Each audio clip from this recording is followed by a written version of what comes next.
पहला संत आए थे कबीर साहब। उनकी एक शिष्या थी, नाम था इंदुमती, महिला थी।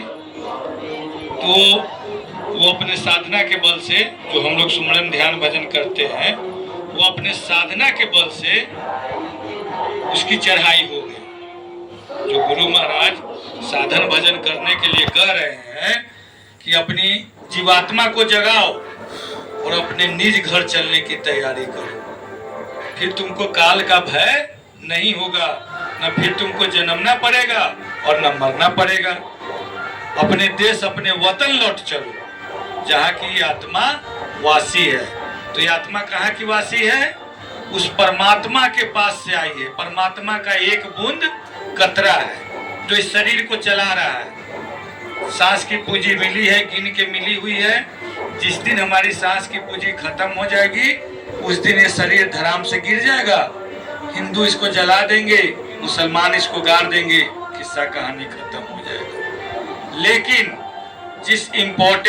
जिस काम के लिए ये मानव शरीर हमको मिला, वो काम में हम लोग उतना मेहनत नहीं कर पा रहे हैं। ठीक है, मान लिया जाए कि अगर आपको राजस्थान के किसी जंगल में छोड़ दिया जाए, या वो जैन ही जाते हैं, तो वो जैन जाते हैं गुरु महाराज के पास, 2-3 दिन रहते हैं, आनंद आता है, यहाँ का याद नहीं आता है, लेकिन फिर भी घर का खिंचाव होता है। और तहिया का टिकट रहता है, तहिया बेचैनी रहता है कि जितना जल्दी हम अपने घर पहुंचे। घर आते हैं तो यहाँ शांति मिलता है। क्या शांति मिलता है? कि चलो अपन घर आ गए, अब आराम से सुतम, आराम से नहाएम, आराम से खाम, सारा सुख सुविधा एजा मिले। ठीक है, वैसे ही अगर अंदर में ये वियोग जगे कि नहीं, हमको अपना असली घर चलना है, जहां मेरा असली घर है। महाराज जी कहते हैं कि हम आए वही देश से जहां तुम्हारो धाम, तुमको घर पहुंचावनो एक हमारो काम। हम उस देश उस धाम से आए हैं जो जहां तुम्हारा असली घर है, वहां है असली पति है, असली पिता है, वहां चलना है।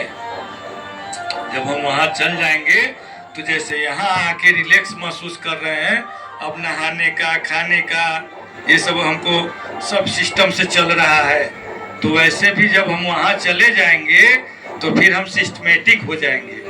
फिर हमको इस काल के देश में नहीं आना पड़ेगा, न हमको जन्मना पड़ेगा और न मरना पड़ेगा। हम उस मालिक में जाके मिल जाएंगे और वहाँ जो सुख आनंद है, जब ये साधना करने के बाद जब ये जीवात्मा ऊपरी मंडल में सफर करती है, जब ऊपर के तरफ चलती है, तो ऊपर का नजारा देख के ये फिर नीचे इस शरीर में नहीं आना चाहती है। ये शरीर में आना नहीं चाहती है, क्योंकि जो आनंद ऊपर में है वो यहाँ कूड़ा कचरा दिखाई देगा। ठीक है, जैसे मान लिया जाए कि पूरा हम कहीं गए, अब पूरा लैट्रिन कर ले चारों तरफ, अब सोचिएगा कि अरे जल्दी ही ऐसे निकलो, बड़ी बदबू मार रहा है। ठीक है, तो जब ये जीवात्मा चढ़ाई करेगी तो ये सब बदबूदार दिखाई देगा, यहाँ रहने का मन नहीं करेगा। जो ऊपर में आनंद है, तो महाराज जी कह रहे हैं कि बच्चा ऊपर के आनंद लेने की तैयारी करो। जब ऊपर तुम निकल चलोगे, जब वहां का दृश्य देखोगे, तो तुमको फिर जैसे कहते नहीं है मन न लगे छै। ध्यान भजन करे ला बैठे छिए तो ज्यादा देर बैठे के मन नहीं करे छे। क्या मन दिक्कत करता है? तो मन कहता है क्या, थोड़ा देर ध्यान पर बैठिएगा, थोड़ा देर भजन पर बैठिएगा, तो उसी समय मन आपको डिस्टर्ब करेगा। उठने का प्रयास, वैसा ऐसा काम याद दिलाएगा, आपको उठाने का प्रयास करेगा। उठो उठो उठो, अब बेचैनी में आप उठ जाइएगा।